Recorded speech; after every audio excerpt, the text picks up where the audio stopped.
दोस्तों, मैं हूं Sanjay Kumar, LWF classes easy way of learning. आज की इस वीडियो में MPPSC मुख्य परीक्षा 2019 के परिणाम के संबंध में हम आपके समक्ष समस्त जानकारी लेकर हाजिर हुए हैं। अनारक्षित श्रेणी में 13% उम्मीदवारों का ज़्यादा चयन किया गया है।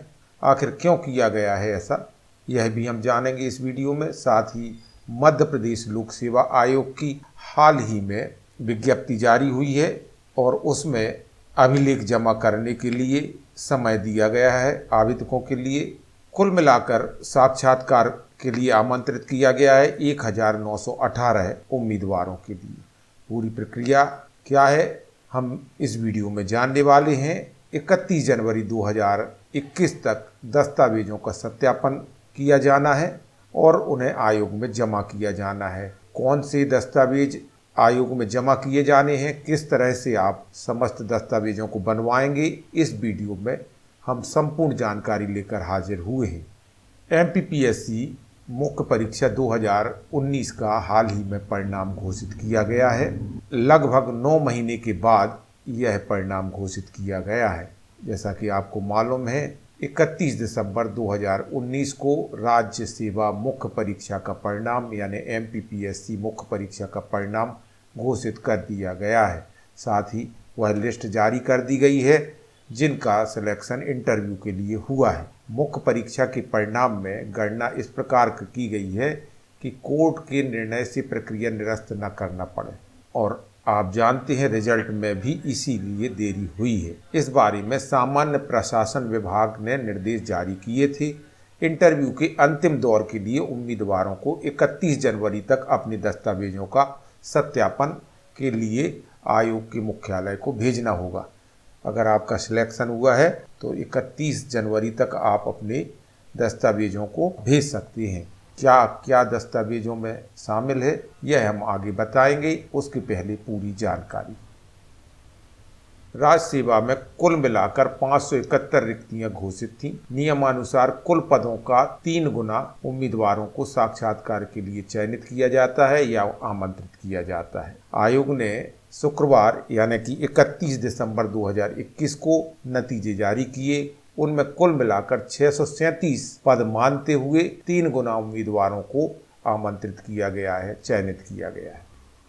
मार्च 2021 में हुई परीक्षा के परिणाम में सामान्य यानी कि अनारक्षित श्रेणी के उम्मीदवारों की संख्या बढ़ा दी गई है। ऐसा अन्य पिछड़ा वर्ग यानी OBC के आरक्षण पर लंबित कानूनी प्रकरण को देखते हुए किया गया है। कोर्ट में एक कानूनी प्रकरण चल रहा है, उसको देखते हुए यह संख्या बढ़ाई गई है। कुल मिलाकर 1918 उम्मीदवारों का चयन साक्षात्कार के लिए हुआ है।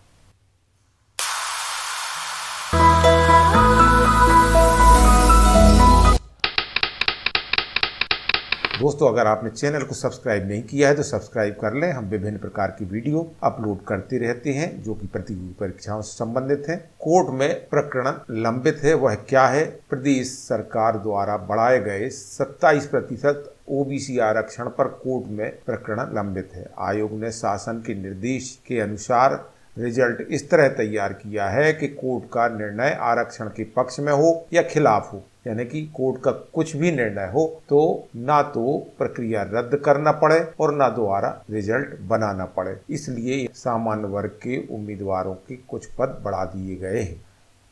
जैसा कि आपको विदित है कि पूर्व में घोषित 571 रिक्तियां OBC के 27% आरक्षण के अनुसार हैं। ताजा रिजल्ट घोषित करते हुए PSC ने अनारक्षित श्रेणी के पदों की गणना में भी 13% की वृद्धि कर दी है और 137 से बढ़ाकर 203 कर दिए गए हैं, यानी कि लगभग 66 पद बढ़ा दिए गए हैं। उसके अनुसार 3 गुना उम्मीदवारों का चयन किया गया है, यानी कोर्ट से OBC आरक्षण के पक्ष में निर्णय आता है तो भी कोई फर्क रिजल्ट पर नहीं पड़ने वाला है। मध्य प्रदेश लोक सेवा आयोग द्वारा हाल ही में जो विज्ञप्ति जारी की गई है उसमें लिखित परीक्षा में प्राविधिक अर्ह आवेदकों के लिए या पास आवेदकों के लिए या सिलेक्ट आवेदकों के लिए 31 जनवरी 2022 तक अभिलेख आयोग को प्रेषित करने संबंधी निर्देश जारी किए गए।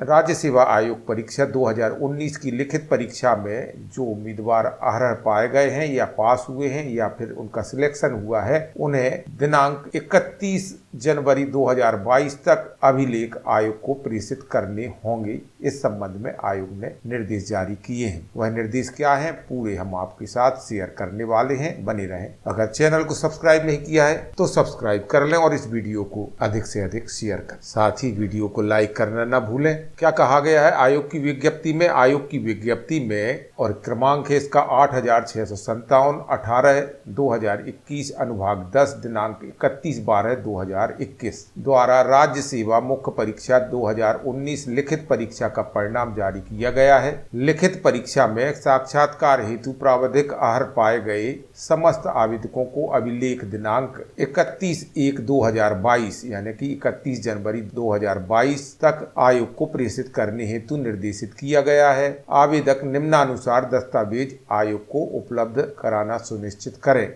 ऐसा कि निर्देश दिया गया है। क्या क्या अभिलेख आपको देना होंगे, हम आपको एक एक करके बता देते हैं। एक, राज्य सेवा प्रारंभिक परीक्षा और मुख्य परीक्षा के ऑनलाइन आवेदन पत्र की छाया प्रतियां आपको देनी होंगी।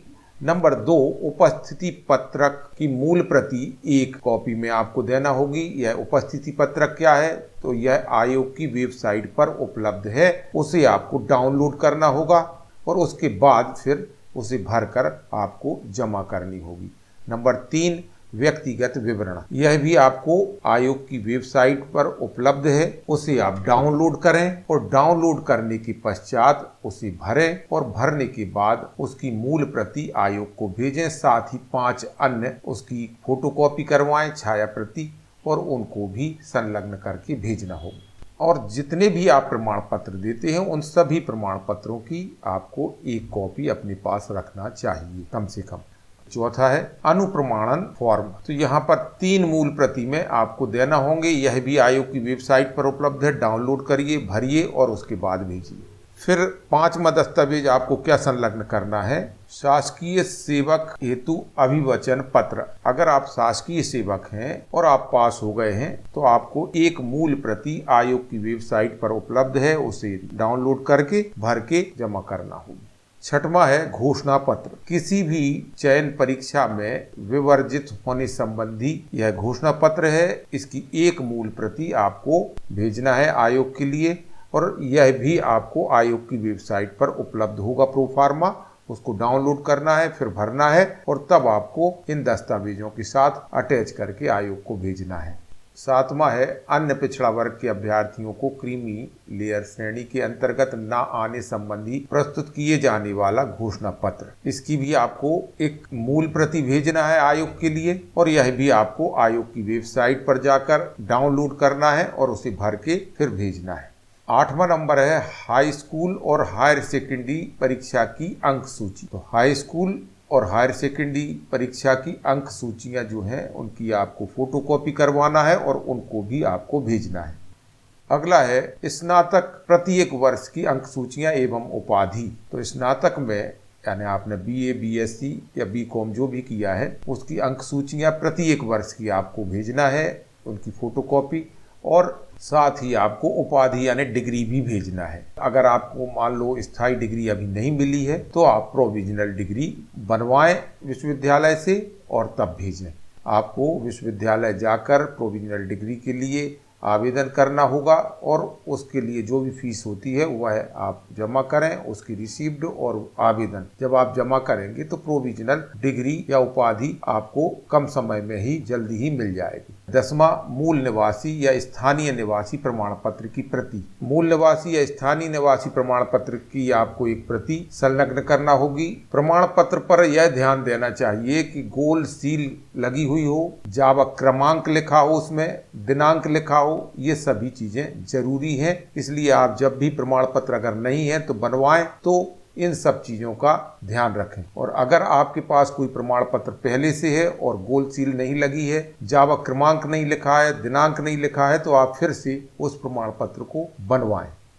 11वां है आरक्षित श्रेणी होने की स्थिति में अनुसूचित जाति, अनुसूचित जनजाति या पिछड़ा वर्ग के आवेदक सक्षम अधिकारी द्वारा जारी मध्य प्रदेश शासन का जाति प्रमाण पत्र प्रस्तुत करें। तो ये भी आपको संलग्न करना है जाति प्रमाण पत्र, जो कि सक्षम अधिकारी द्वारा, यानी जो अधिकारी उसे जारी करने का अधिकार रखता है उसके द्वारा यह बना होना चाहिए। अगर विवाहित महिलाएं हैं जिनका सिलेक्शन हुआ है के मामले में स्वयं के साथ साथ पिता के नाम का जाति प्रमाण पत्र संलग्न करें। जाति प्रमाण पत्र में कब जारी किया गया यानी दिनांक का उल्लेख होना चाहिए, गोल सील होना चाहिए और प्रकरण क्रमांक का उल्लेख होना आवश्यक है। इन सारी चीजों को बहुत ध्यान से आप समझ लें, ये जरूरी होना चाहिए। अगर नहीं है तो फिर से बनवाएं। अन्य राज्य के जारी जाति प्रमाण पत्र मान्य नहीं होंगे। मध्य प्रदेश के अलावा दूसरे राज्यों के अगर कोई जाति प्रमाण पत्र हैं तो वह मान्य नहीं होंगे। केंद्र शासन की सेवाओं हेतु मान्य जाति प्रमाण पत्र भी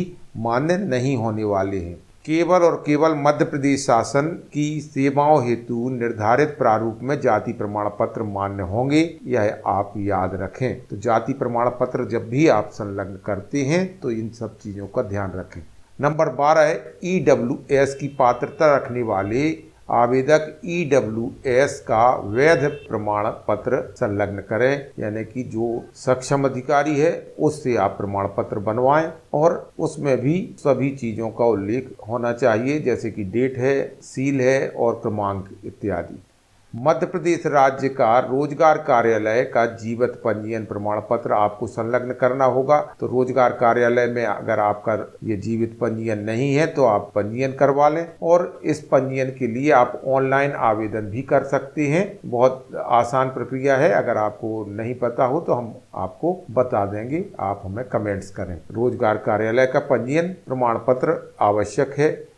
14वां है महिला आवेदकों हेतु विवाह के उपरांत उपनाम परिवर्तन की स्थिति में शपथ पत्र की प्रति संलग्न करना होगी। अगर आप महिला है और आप पास हो गई हैं तो आपके लिए विवाह के उपरांत उपनाम में सरनेम में जो परिवर्तन हुआ है वो शपथ पत्र बनवाकर उसकी प्रति संलग्न करना होगी। और शपथ पत्र कहाँ से बनवाएंगे तो आपको नोटरी में जाना होगा, नोटरी वाले वकील के पास वह बना देंगे। अगला है यानी 15वां निःशक्त जन होने की स्थिति में निःशक्तता विषयक मेडिकल बोर्ड का वैधता प्रमाण पत्र, जिसमें निःशक्तता के प्रकार तथा निःशक्तता का प्रतिशत का उल्लेख किया गया हो और इस प्रमाण पत्र की अवधि समाप्त न हुई हो, यानी कि जिस अवधि तक वह जारी किया गया है अगर उसकी अवधि है तो वह मान्य हो जाएगा, अन्यथा आपको दूसरा प्रमाण पत्र बनवाना होगा। तो निःशक्त जन अगर हैं तो निःशक्तता का प्रकार क्या है और कितना प्रतिशत है इसका स्पष्ट उल्लेख प्रमाण पत्र में होना चाहिए। अगर नहीं है तो आप फिर से प्रमाण पत्र मेडिकल बोर्ड से बनवाएं, तब संलग्न करें। 16वां है भूतपूर्व सैनिक होने की स्थिति में भूतपूर्व सैनिक का प्रमाण पत्र की प्रति भी आपको संलग्न करनी होगी। तो अगर आप सैनिक हैं तो वह भी प्रमाण पत्र आप संलग्न करें। 17वां है शासकीय सेवक होने की स्थिति में विभाग द्वारा जारी अनापत्ति प्रमाण पत्र की प्रति आपको संलग्न करना होगी। अनापत्ति प्रमाण पत्र विभाग द्वारा दिया जाता है। अगर आप शासकीय सेवक हैं तभी आपको यह संलग्न करना है। और अगर आपका अनापत्ति प्रमाण पत्र नहीं भी बन पाता है तब भी आप जो आवेदन करेंगे तो अभी ही आवेदन कर दें। आप आवेदन की सत्यापित प्रति आपको संलग्न करना होगी। अगर आपका विभाग द्वारा अनापत्ति प्रमाण पत्र उस समय तक जारी नहीं किया जाता है तो आप सत्यापित प्रति जो कि आपने प्रमाण पत्र जारी करने के लिए आवेदन किया है वह आपको देना होगा। तो उस पर आपके सील और साइन होना चाहिए, यानी पावती होना चाहिए। तो इस तरह ये सभी दस्तावेज आपको संलग्न करना होंगे और इन सभी दस्तावेजों को आयोग को आपको 31 जनवरी 2022 तक हर हालत में भेजना होंगे, अन्यथा आप अपात्र हो जाएंगे। तो याद रखें, इसके पहले आप इन प्रमाण पत्रों को कलेक्ट कर लें और उसके बाद इन्हें